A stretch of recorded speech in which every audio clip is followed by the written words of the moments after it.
My best friend's uncle taught us poker. Then he said, "Real players bet with clothes." And everyone laughed. The cards hit the table, and Uncle Rick grinned at the six of us crowded around his basement setup. "You boys are getting pretty good at this. You know what real players do when the stakes get boring? They bet with clothes. Strip poker. Makes it interesting." The room went silent for maybe 2 seconds. Then Danny laughed, that nervous, high-pitched sound, and suddenly everyone was laughing. Even me, though my face felt hot and something in my chest tightened like a fist closing around my lungs. Uncle Rick was still grinning, watching us, waiting to see what we'd do. I was 12, the youngest kid there, spending the weekend at my best friend Danny's house, and this was supposed to be the cool part of the sleepover. Danny's uncle visiting from Atlantic City, teaching us real poker, treating us like adults instead of kids. "Come on, I'm just messing with you, unless you're not too chicken." He winked, shuffled the deck again with those smooth dealer hands. "Nah, we'll keep it friendly tonight, but you boys should know that's how the real games go. Nothing to be ashamed of, it's just cards." He dealt another hand, and everyone picked up their cards, but I couldn't stop staring at him, the way he'd said it so casually, the way his eyes had moved across all of us when the words left his mouth, lingering just a second too long on each boy's face. Something was wrong.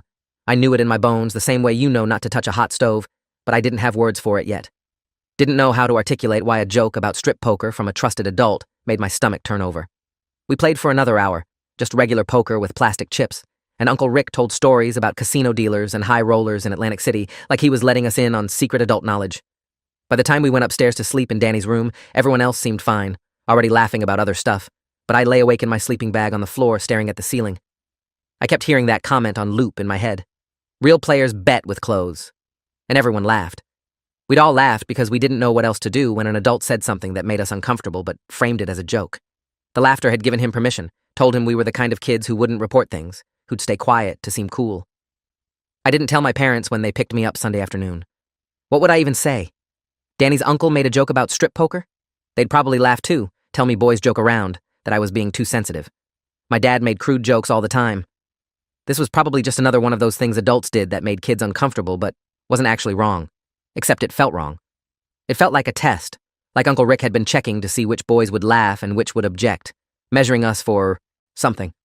I pushed it down, tried to forget it, but the unease stayed lodged in my chest. Danny and I stayed best friends through 6th grade and into 7th. We didn't talk about that night, didn't mention Uncle Rick except when Danny would say his uncle was visiting again and did I want to come over. I always made excuses, had homework, family plans, anything to avoid being in that basement again. Then in March of 7th grade, Danny started acting different.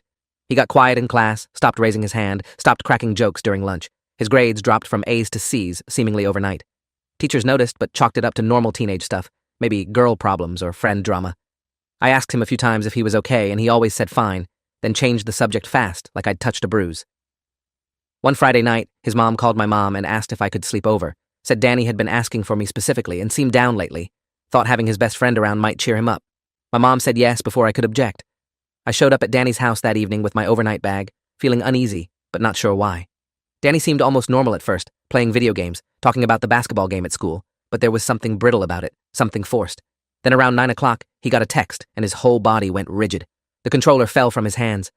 "Uncle Rick's here, he brought cards." The words came out flat, dead, and suddenly I understood everything. My stomach dropped through the floor. I followed Danny downstairs to the basement where that same card table was set up, Uncle Rick already shuffling a deck with that same easy grin. 2 of Danny's cousins were there, 14-year-old Austin and 13-year-old Kyle, both looking uncomfortable but trying to act cool. Uncle Rick greeted me with enthusiasm, clapped me on the shoulder. "There he is. Thought you'd forgotten about us, man. Come on, let's see if you remember what I taught you." We played poker for an hour, and it was normal at first, just chips and cards. Uncle Rick told his casino stories, dealt hands, complimented our plays. I started to relax slightly, thinking maybe I'd built it up in my head over the past year. Maybe that comment really had been just a joke and nothing more. Then Uncle Rick stretched, checked his watch, looked at the 5 of us sitting around the table. "Getting late. You boys tired yet?" We all shook our heads, teenagers trying to prove we could hang with an adult, and he smiled. "Good, because I think it's time we played a real game. Like I mentioned last time. Higher stakes. You're all older now, practically men. Time to learn how the real world works." He started dealing again, but this time his voice was different, lower, more serious. The joking tone was gone. "Here's the rule. Each hand you lose, you take something off. Socks, shirt, whatever. It's not sexual, it's just stakes. It's psychology. You learn to play under pressure, learn to bluff when you're vulnerable. This is how professional players train themselves. I learned this method from guys who play in the World Series of Poker. Austin laughed uncertainly. You're joking, right? Uncle Rick's face stayed completely serious. Do I look like I'm joking? You want to be treated like kids? Go upstairs and watch cartoons? You want to learn real poker? You play by real rules. This is how men bond. This is how you build confidence. The silence stretched out, suffocating. I looked at Danny, expecting him to laugh it off, to tell his uncle we weren't interested, to shut this down. But Danny was staring at the table, his jaw clenched, his hands gripping the edge so hard his knuckles went white. He looked terrified, but he wasn't saying no. Nobody was saying no. We were all frozen, 12 and 13, and 14-year-old boys caught between not wanting to seem childish and knowing something was deeply, fundamentally wrong. Uncle Rick dealt the cards. First hand is free. After that, losers start stripping. Come on, it's not a big deal. You've all been in locker rooms before. You've all changed for gym class. This is the same thing, just with cards. Don't make it weird. That phrase landed like a slap. Don't make it weird. He was putting the responsibility on us, making it seem like our discomfort was the problem, not what he was asking us to do. Making us complicit in our own exploitation. I picked up my cards, and my hands were shaking so badly I almost dropped them. I looked at Danny again, silently begging him to shut this down. But Danny picked up his cards too, his face pale as paper, his eyes empty. We played the hand. Austin lost. Uncle Rick looked at him expectantly, waiting. Socks or shirt? Your choice, champ. Austin pulled off his socks, threw them on the floor, trying to look casual about it, but his face was burning red and his hands trembled. Uncle Rick dealt again, like nothing unusual was happening. The next hand, Kyle lost and pulled off his shoes. The third hand, I lost. My heart was hammering so hard I could feel it in my throat, taste copper in my mouth. I pulled off my socks, my mind screaming that this was wrong, this was so wrong, but the words stayed trapped inside. Why didn't I say it out loud? Why didn't any of us just stand up and leave? Uncle Rick kept dealing, kept talking, his voice smooth and steady. He won most hands, keeping himself fully clothed while piece by piece we removed our clothing. Shoes, socks, shirts. He narrated the whole time, normalizing it with stories about poker games in college, in the military, in casinos. This is just how men bond when they're really testing each other. This is how you learn real confidence, real emotional control. If you can play poker in your underwear without flinching, you can negotiate business deals, you can talk to girls, you can handle any pressure life throws at you. I'm teaching you something valuable here. His voice was hypnotic, reasonable, and part of me wanted to believe him. Wanted to believe this was normal, and I was just inexperienced. Just a kid who didn't understand how the adult world worked. But another part of me, deeper and older, was screaming danger. After maybe 6 hands, most of us were down to pants and underwear. The basement air felt thick and wrong, pressing down on us. I couldn't look at the other boys, couldn't look at Uncle Rick. I stared at my cards, my skin crawling with wrongness, my brain screaming run but my body frozen in place. That's when Danny stood up, just pushed back from the table hard enough that his chair scraped against the concrete floor, grabbed his shirt, pulled it on. His hands were shaking so badly he could barely get his arms through the sleeves. I don't want to play anymore. His voice cracked, but he said it. He finally said it. Uncle Rick's expression changed for just a second, the friendly mask slipping to show something cold and angry underneath. Then he rearranged his face into a smile, held up his hands in mock surrender. Okay. Sensitive tonight, huh, Danny? That's fine. No pressure.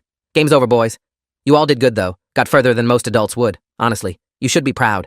He started collecting the cards, casual as anything, while we all scrambled to get dressed, not looking at each other, humiliation and relief and confusion churning together into something toxic. I pulled my shirt on so fast I got it backwards, had to fix it with shaking hands. This stays between us, right? Uncle Rick's voice cut through the scrambling. We all froze. Your parents wouldn't understand this kind of training. They'd think it was weird, but we know it's not. It's just cards, just psychology. Nothing inappropriate happened here. Everyone's fine. We're just a group of guys playing poker, learning about pressure and stakes. That's all anyone needs to know. We all nodded, desperate to believe him, desperate for this to be over and forgotten. Uncle Rick packed up his cards, ruffled Danny's hair as he passed, heading upstairs. Good game, boys. We'll try again next month when everyone's feeling braver. We heard his footsteps on the stairs, heard him talking to Danny's mom in the kitchen above us, his voice cheerful and normal, asking about her week and complimenting her cooking. The 5 of us stood in that basement, fully dressed again, but feeling more exposed than when we'd been half naked. Nobody spoke. Nobody looked at each other. We'd all just participated in something that felt like violation, even though Uncle Rick hadn't touched us, hadn't forced us, had just pressured and manipulated until we complied. That night, after everyone else fell asleep, I lay in the dark of Danny's room and whispered his name. He whispered back that he was awake. I asked him if his uncle had done that before, the strip poker thing. The silence stretched so long I thought he wasn't going to answer. When he finally spoke, his voice was barely audible. Yeah, 3 times before tonight. Just me and Austin and Kyle. It went further each time. This was the first time he invited someone outside the family. I asked my mom if you could come because I thought maybe if you were there, he wouldn't do it. Or if he did, you'd see it and I wouldn't be alone in knowing it was wrong. The words gutted me. Danny had brought me into this hoping I'd be a shield or a witness, and instead I'd just frozen and participated. Why didn't you tell your parents? He made a sound somewhere between a laugh and a sob. I tried once. Mentioned that Uncle Rick was teaching us poker, and my mom said, wasn't that nice of him, spending time with us boys. She loves him. He's her little brother. If I tell her what he's really doing, she won't believe me. She'll say I misunderstood or I'm exaggerating. I wanted to tell him to try anyway, to tell someone who'd listen, to report it. But I was 12 years old, lying in the dark, scared and confused and not sure what reporting would even mean or who would believe us. Instead, I told Danny I wouldn't come over anymore when his uncle was around. He asked me not to tell anyone, said it would make everything worse, create drama, make people think he was a liar or a troublemaker. I promised, and the promise felt like betrayal, even as I made it. The next Monday at school, I couldn't focus on anything. Teachers called on me and I had no idea what they'd asked. I kept seeing Uncle Rick's face, kept hearing him say, "Don't make it weird," kept feeling the shame of sitting at that table removing my clothes because an adult told me to, and I was too afraid to refuse. During lunch, I went to the bathroom and threw up, my body finally rejecting what my mind hadn't been able to process. I went to the school counselor's office during last period, told the secretary I needed to talk to someone. Mrs. Phillips, the counselor, was a woman in her 50s with kind eyes and gray hair. She invited me into her office, closed the door, sat down across from me. "What's going on?" I told her I needed to talk about something that happened, but I'd promised my friend I wouldn't tell anyone. She said some promises shouldn't be kept, especially if someone was being hurt or in danger. So I told her everything. The comment from a year ago about real players betting with clothes, everyone laughing, the strip poker game on Friday night, the way Uncle Rick had made it seem normal and professional, the way none of us had known how to refuse, the way Danny had finally stopped it but only after we were all half naked. Mrs. Phillips listened without interrupting, her expression getting progressively more serious, her hands clasped tight on her desk. When I finished, she was quiet for a moment. Then she said, "What you just described is sexual abuse. That man manipulated and exploited you and those other boys. What he did was criminal. I'm mandated by law to report this to Child Protective Services and the police. You did the right thing telling me." My stomach dropped. Does Danny have to know it was me? She studied my face with compassion. "The investigation will probably make it obvious, but I'll do my best to keep your name out of the initial report. Would you be willing to talk to police if they want a statement?"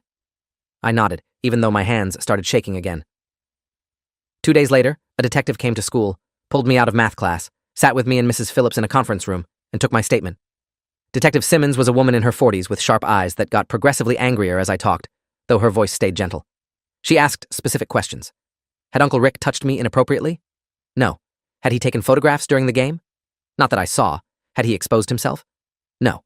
Had he threatened us or physically forced us to remove clothing? No. He just pressured us and made refusing seem childish. Detective Simmons explained that what Uncle Rick had done was still sexual abuse, something called grooming and exploitation of minors. Even without touching, coercing children to remove clothing in a sexualized context was criminal. The strip poker setup, the normalization, the manipulation, all constituted abuse designed to desensitize us to boundary violations. She said they'd be interviewing Danny and his cousins, likely that same day, and that I shouldn't discuss the case with anyone to avoid interfering with the investigation. That afternoon, Danny was pulled out of class. So were Austin and Kyle. By the time school ended, rumors were spreading. Something about Danny's family, police, abuse. Kids were speculating wildly, making up stories, assuming the worst things. Danny texted me that night, just one message. "They know everything. They're asking about Uncle Rick. Was it you who told?" I stared at that text for an hour and couldn't make myself respond. Couldn't admit it and couldn't lie about it. The next day, Danny wasn't at school. Neither were his cousins. I sat through classes feeling sick, wondering if I'd made everything worse, if Danny would ever forgive me, if I'd just destroyed my best friend's life by trying to help him. Mrs. Phillips pulled me aside between periods, told me that Danny and his cousins had confirmed everything in their interviews, that additional victims had been identified going back several years, that Uncle Rick had been arrested that morning. She said I'd potentially saved multiple children from escalating abuse. I asked if Danny hated me now. She said he was probably confused and scared and processing trauma, but that eventually he'd understand I'd done this because I cared about him, not to hurt him. Uncle Rick's arrest made the local news that evening. My parents sat me down after dinner, their faces serious. They'd gotten a call from Detective Simmons explaining my involvement in the case. My dad looked like he wanted to throw up. My mom couldn't stop crying and hugging me, apologizing for letting me sleep over there, for not seeing warning signs, for not protecting me. The news article was brief. Local casino dealer arrested for child sexual abuse. Multiple victims, Ongoing investigation, charges including endangering the welfare of children and sexual exploitation of minors. It didn't name any of us, but in a town this size, everyone knew. Everyone knew it was Danny's uncle.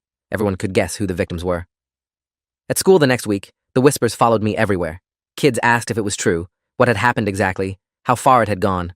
Some treated me with pity I didn't want, like I was broken. Others treated me like a snitch, like I'd gotten someone arrested over nothing. One kid, an 8th grader named Brad, cornered me by the lockers. Strip poker isn't even a big deal. My older brother plays it at college parties all the time. You ruined that guy's life over a game. I hit him.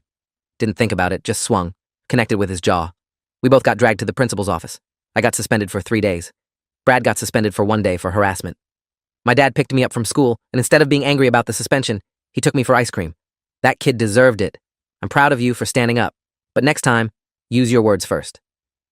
I couldn't explain that words felt useless, that everyone kept minimizing what happened, calling it just a game, just a joke, acting like I was overreacting. The punch had felt like the only language people understood. Danny didn't contact me for 2 weeks. Then, one evening, he showed up at my door unannounced, his mom's car idling in the driveway. He stood on my porch, not making eye contact, hands shoved deep in his jacket pockets. I know it was you who told. My mom figured it out, asked me if you were there that night, if you knew what happened. I waited for him to yell, to tell me I'd betrayed him, to say we weren't friends anymore. My chest felt tight, bracing for impact. Instead, Danny said, "Thank you." His voice cracked. I couldn't do it myself. I wanted to stop him, but I couldn't. Every time he came over, I told myself I'd say no this time. But then he'd start dealing cards and talking, and I'd just freeze. You did what I couldn't. You saved me. Then he hugged me, quick and awkward, and walked back to the car before I could respond. His mom was crying in the driver's seat, waved at me, mouthed, "Thank you."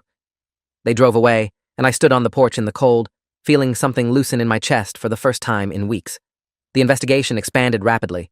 Turned out Uncle Rick had been doing this for years, rotating through different groups of boys, Danny and his cousins just the most recent targets.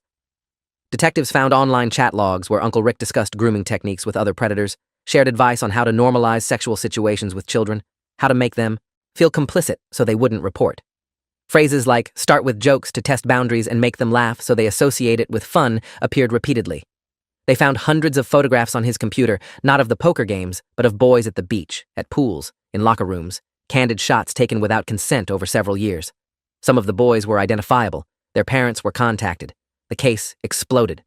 The prosecutor's office called my parents in April, said I might need to testify if the case went to trial. My dad's face went pale when he told me, "You don't have to if you don't want to. But they think your testimony about the grooming progression, the initial comment, and then the actual strip poker could be important. It shows pattern and intent." I said I'd do it. I wanted to. Wanted to stand in front of a courtroom and say what happened, make people understand it wasn't just a game, wasn't harmless, that it had terrified me and violated something fundamental. But in May, Uncle Rick's lawyer negotiated a plea deal. Rick would plead guilty to multiple counts of endangering the welfare of children and attempted sexual exploitation in exchange for avoiding trial. The prosecutor explained to my parents that trials are traumatic for child victims, that cross-examination can be brutal, that the plea guaranteed a conviction without putting us through that. Uncle Rick got 8 years in prison and lifetime registration as a sex offender. 8 years for grooming dozens of boys over more than a decade, for the online network, for the photographs, for everything. The sentence was announced on a Tuesday in June. I sat in my room that afternoon feeling hollow. Part of me had wanted the trial, wanted the chance to testify, to make him hear what he'd done to us. Instead, he got a deal. Got to avoid detailed public testimony, got to serve time and eventually walk free while we carried this forever. Danny's family imploded over the summer. His mom filed for divorce from his dad, blamed him for bringing Uncle Rick around their son, even though she'd encouraged it just as much. Danny and his dad moved to an apartment across town. His cousins' families stopped talking to them, angry about the scandal, about the media attention, about having to explain to neighbors that their family member was a child predator. Danny changed schools for 8th grade, couldn't handle the rumors and the stares at our school. We texted for a while, but it faded gradually. He needed distance from everything connected to that time, and I was connected. I understood. Didn't make it hurt less, but I understood. I started 8th grade as the kid who'd gotten someone arrested. Some teachers treated me extra gently, asking too often if I was okay, if I needed anything. Other kids avoided me entirely, like trauma was contagious or I'd report them for something too. I went to mandatory counseling with a therapist named Dr. Hayes who specialized in childhood sexual abuse. She had an office with comfortable chairs and paintings of forests on the walls. She helped me understand that what happened wasn't my fault, that freezing during the strip poker was a normal trauma response, that telling Mrs. Phillips had been brave. She also helped me process the anger that kept bubbling up at random times. I was angry at Uncle Rick, obviously, but also angry at Danny's mom for being so blind to who her brother really was, angry at Danny for not stopping it sooner, angry at the other boys for laughing that first night, angry at my parents for not noticing something was wrong after that first sleepover, angry at myself for every moment I'd stayed silent. The anger was a living thing inside me, hot and acidic. Dr. Hayes taught me that anger was just fear and hurt wearing a different mask, that underneath I was scared and violated and grieving the innocence I'd lost. She taught me breathing techniques for when the anger felt overwhelming, taught me to identify triggers before I reacted violently. High school started and I tried to reinvent myself. Joined the wrestling team, threw myself into the physical exhaustion of practice, the clear rules of competition. Started getting serious about grades, anything to be known for something other than that case, other than being a victim. It mostly worked. New students didn't know the history. Freshmen hadn't been at our middle school during the scandal, but every time someone suggested a poker night at a party or a sleepover, my stomach would turn over. I couldn't touch playing cards without seeing Uncle Rick's hands dealing, hearing his voice saying real players bet with clothes. I made excuses, said I didn't know how to play or wasn't interested, and people stopped inviting me. Sophomore year, I got paired with a new student named Lucas for a biology project. We were working in the library one afternoon when he mentioned his old school 2 towns over had a scandal a few years back. Teacher arrested for abuse. Whole community torn apart. He said it quietly, carefully, testing if I'd understand. I told him about Uncle Rick, about the strip poker, about testifying without actually testifying because of the plea deal, about watching someone admit guilt and get 8 years. Lucas nodded slowly, his expression changing to recognition and something like relief. My case is still going to trial. I have to testify in 3 months. The teacher's fighting the charges, saying everything was misinterpreted. I'm terrified of the courtroom, of being cross-examined, of people not believing me. We became close after that, bonded over the specific trauma of being kids who'd reported predators and watched the legal system process it in slow motion. Lucas testified in January of our sophomore year, spent 2 days on the stand being cross-examined by a defense attorney who tried to suggest he'd misunderstood innocent touches, that he'd fabricated allegations because of bad grades. I sat in the courthouse hallway during Lucas's testimony, waiting even though I couldn't go into the courtroom. When he came out after the first day, he looked wrecked, pale and shaking. The lawyer made it sound like I wanted it, like I encouraged it. Made me repeat details over and over. I felt like I was the one on trial. The teacher was convicted, got 18 years. Lucas texted me from the courthouse after the verdict. 18 years. Still not enough, but more than your guy got. I'm sorry the system failed you worse. I wasn't jealous exactly, but I felt the unfairness sharply. Why did some predators get decades while others got deals and lighter sentences? Why did some victims have to endure cross-examination while others were spared? Why wasn't there any consistency in how these cases were handled? Junior year, I started volunteering with a youth advocacy organization that supported kids going through legal cases involving abuse. I figured if I couldn't change what happened to me, I could help others navigate the system. The coordinator, a woman named Ms. Brennan, had been a victim advocate for 30 years. She trained me to sit with kids before court appearances, to explain legal processes in language they could understand, to remind them that none of it was their fault. The first kid I worked with was a 10-year-old boy whose coach had been inappropriate with him during private training sessions. The boy was terrified to tell his story to investigators, convinced no one would believe him because the coach was popular and successful. I told him about Uncle Rick, about the poker games, about how hard it was to tell but how much worse it would have been to stay silent.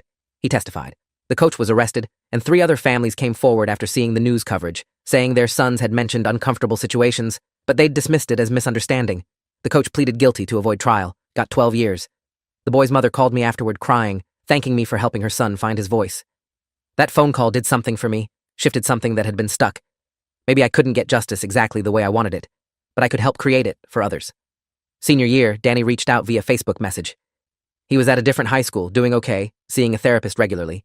He said he thought about that night in the basement all the time, wondered what would have happened if I hadn't reported it, how much further Uncle Rick would have gone. He would have escalated. My therapist says that's what predators do. They test boundaries, then push further each time. If you hadn't stopped it when you did, I don't know where it would have ended. I'm grateful every day that you were brave enough to speak up when I couldn't. We met for coffee, the first time I'd seen him in person in almost 4 years. He looked different. Older, obviously, but also more solid somehow, less fragile. We talked carefully at first, dancing around the subject, then finally addressed it directly. Danny told me about the therapy, about learning that what happened wasn't his fault, that children can't consent to exploitation even if they don't explicitly say no. He told me about the nightmares that still came sometimes, about the triggers he'd learned to manage, about the anger he'd worked through at his family for not protecting him. I told him about the advocacy work, about helping other kids, about how transforming the trauma into something useful had helped me process it. We talked for 3 hours in that coffee shop, both of us crying at different points, both of us laughing at other points, both of us gradually lifting weight we'd been carrying separately. Before we left, Danny said something that stuck with me. I used to think you reporting it meant you didn't trust me to handle it myself, like you thought I was weak. But I understand now that I was weak in that moment, and that's okay. I was a kid being manipulated by an adult. You saw I needed help and got it for me. That's what friendship is. We stayed in touch after that, not constant contact, but regular check-ins, text messages on hard days, meeting up during college breaks. The friendship that had fractured under trauma pressure had healed into something different, but still real. I went to college and studied criminal justice, focusing on child advocacy and victim services. Lucas went into psychology, wanting to understand trauma and help survivors process it. We stayed close throughout college, both of us building careers around preventing what happened to us from happening to others. During my junior year internship with the county prosecutor's office, I sat in on interviews with child victims, watched detectives build cases, learned how often abuse went unreported because children didn't know how to articulate what was happening or didn't think anyone would believe them. I learned that most child predators were known to their victims, family members, or trusted community figures, people in positions of authority who exploited that trust systematically. People exactly like Uncle Rick. One case particularly haunted me.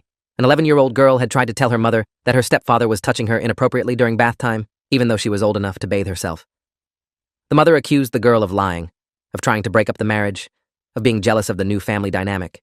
The abuse continued for 2 more years until the girl told a teacher, who reported it immediately.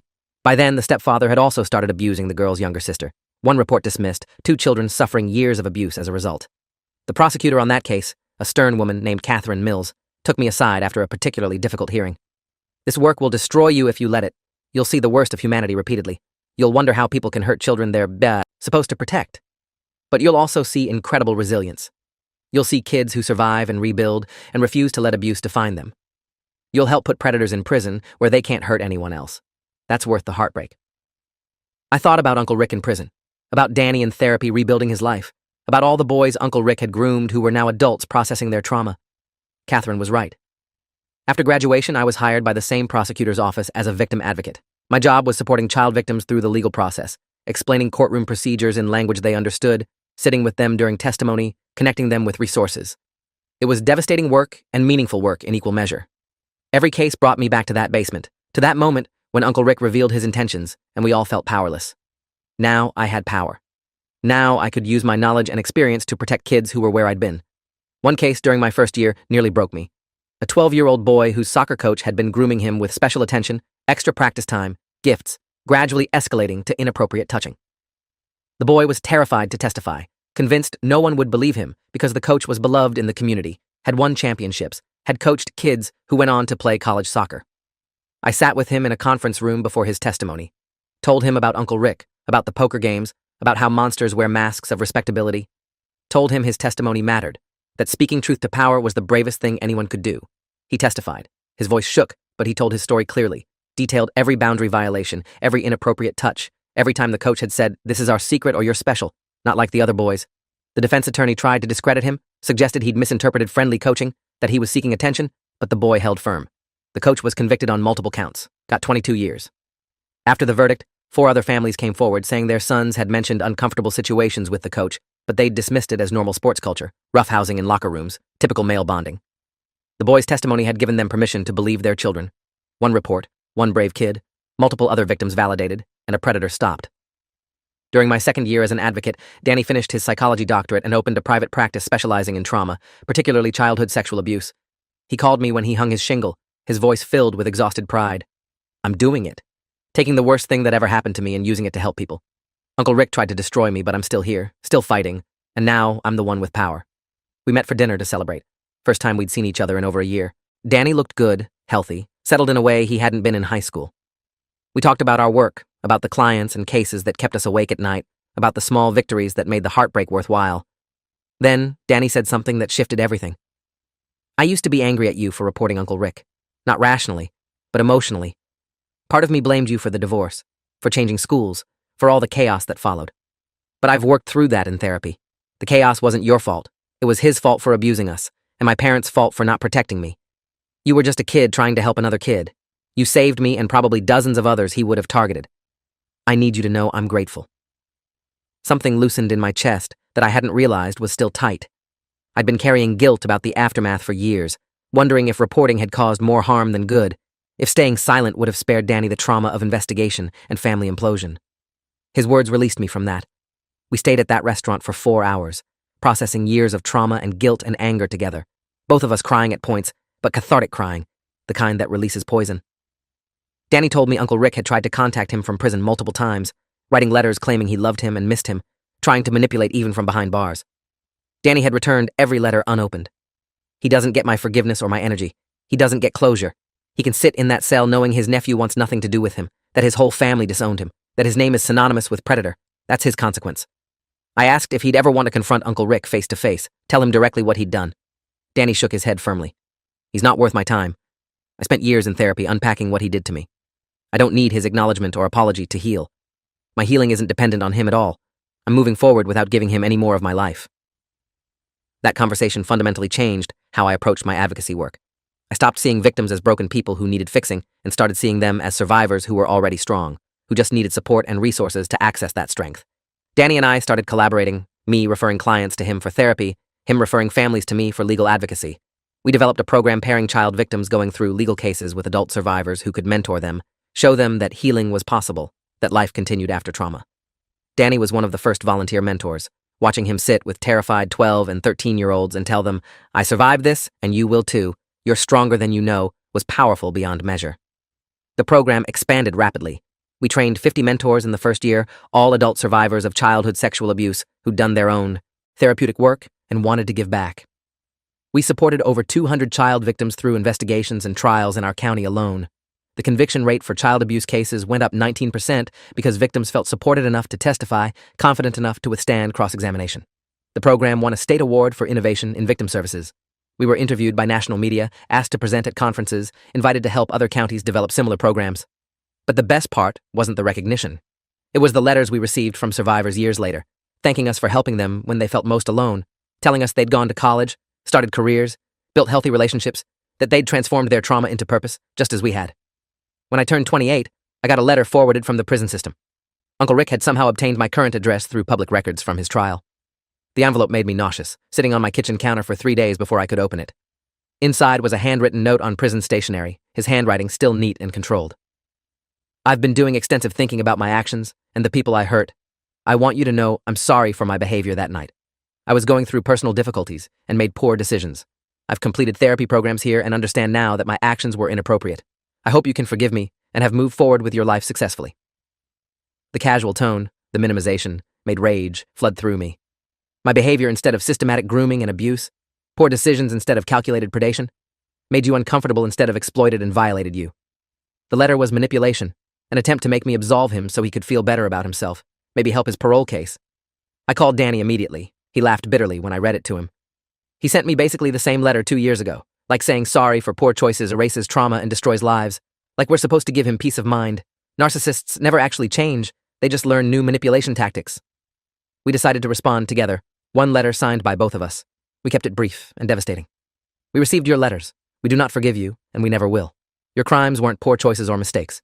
They were calculated, systematic abuse of children you were supposed to protect. You don't get to feel better. You don't get closure or peace. You destroyed childhoods and created trauma that will echo through entire lives. The consequences of those actions are yours to bear alone. We have moved forward with our lives, built careers around preventing what you did from happening to other children, transformed our pain into purpose.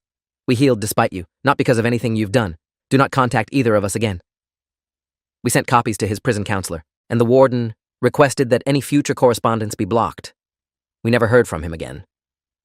Years passed quickly after that. I became director of victim services for the county, overseeing advocates and developing programs. Danny's practice expanded to 3 locations with 20 therapists, all specializing in trauma. We spoke at conferences together about childhood sexual abuse, grooming tactics, healing processes, systematic failures in protection. We wrote articles for professional journals. We testified before state legislators about improving child protection laws, mandatory reporting requirements, funding for victim services. We lived full lives that weren't defined by what Uncle Rick had done, even though that trauma remained part of our stories. I met someone, fell in love, got married. My wife knew my history from early in our relationship and never treated me as damaged or fragile. We had a son, and I was hypervigilant in ways my own parents hadn't been. Maybe overprotective, but determinedly so. I taught him body autonomy before he could walk properly. Taught him correct anatomical terms so he could report inappropriate touch clearly. Taught him that no one, not even family, could touch him without permission. Taught him to trust his instincts, to say no loudly, to tell me immediately if any adult made him uncomfortable. Maybe I projected my trauma onto his childhood, but he would never experience what I had. I'd make absolutely certain of it. When I turned 35, the parole board contacted me. Uncle Rick was eligible for parole after serving 8 years, time reduced for good behavior. They asked if I wanted to submit a victim impact statement or appear at the hearing. I wrote a detailed statement describing the long-term impacts of his abuse, the years of therapy, the ways his actions had shaped my entire life and career. I appeared at the hearing via video conference. Uncle Rick sat at a table looking older, grayer, diminished. He'd gained weight in prison, looked nothing like the smooth-talking casino dealer who'd groomed us. His lawyer made a presentation about his rehabilitation, the programs he'd completed, his plans for reintegration. Then I spoke. I detailed everything. The initial grooming comment that everyone laughed at. The strip poker game where he systematically exploited our discomfort and desire to seem mature. The manipulation tactics, the normalization language, the way he'd made us complicit in our own abuse. I described the investigation, the other victims discovered, the online networks, the photographs. I detailed the years of therapy, the trust issues, the hypervigilance, the ways his actions had shaped my understanding of safety and authority. I ended with this. This man is a calculated predator who spent years perfecting his grooming techniques. He has shown no genuine remorse, only manipulation. Releasing him puts children at risk. He should serve his full sentence and then be monitored extensively. He has forfeited the right to freedom. The parole board deliberated for 2 days. They denied parole, cited ongoing risk to community, lack of genuine remorse despite therapeutic programs. He'd be eligible again in 3 years. I'd testify again in 3 years, and again after that if necessary. Danny testified at the same hearing via video from his office. His testimony was clinical, devastating. He detailed the psychological impacts of grooming, the ways predators select and manipulate victims, the long-term trauma even from non-contact abuse. He ended with, "My uncle destroyed my childhood and fractured my family. He showed me that trusted adults could be dangerous, that my instincts were correct even when everyone dismissed them. He should remain incarcerated for the full sentence." When the denial came through, we met for coffee to celebrate grimly. Not really a celebration, more an acknowledgement that we'd prevented him from getting early release, that we'd continue fighting every time he came up for parole until his full sentence was served. We were both in our mid-30s now, had been carrying this for over 20 years.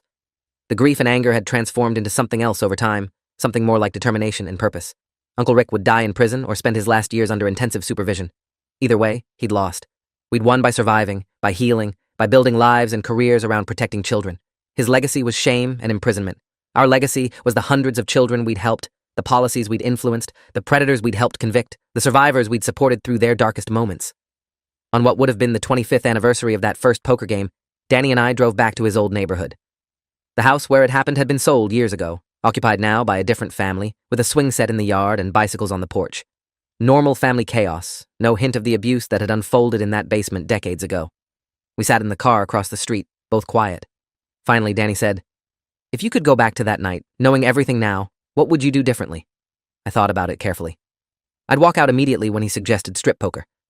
I'd tell your mom right then what he'd said. I'd call my parents to pick me up and insist on reporting it. But 12-year-old me didn't have the knowledge or courage that 35-year-old me has. I did the best I could with what I knew then. We both did. Danny nodded slowly. I used to torture myself with that question. All the what-ifs. What if I'd told my mom earlier? What if I'd never invited you over? What if I'd refused the first time? But my therapist helped me understand that the only person responsible is him. He was the adult. He had all the power. We were kids trying to survive an impossible situation. We sat there as the sun set. 2 survivors who'd transformed. Trauma into purpose, who'd refused to let a predator's actions define the entirety of our lives. We'd been broken and we'd healed, not perfectly, but sufficiently. We both still had scars, still had triggers, still had moments when the past overwhelmed the present. But we were here. We were fighting. We were making sure that comment about strip poker, that basement game, wasn't the end of our stories but the beginning of something else. The beginning of advocacy and protection for children who needed voices. Uncle Rick was released after serving his full 8-year sentence, spent the next 7 years under intensive supervision, registered sex offender, restricted from any contact with minors, monitored constantly. He died at 62, heart attack in the apartment where he lived alone, no family contact, no friends, his name forever linked to child abuse. We were notified of his death by victim services. Neither of us attended his funeral. There was nothing to mourn, no closure needed. He'd been dead to us long before his body stopped functioning. What mattered was the work we'd built, the lives we'd touched, the children we'd protected. That was our legacy. His legacy was being remembered only as a predator, his name spoken with disgust, his actions used in training materials as examples of grooming tactics. He got exactly what he deserved. Thanks for watching till the end. Make sure to subscribe and like to not miss the next story.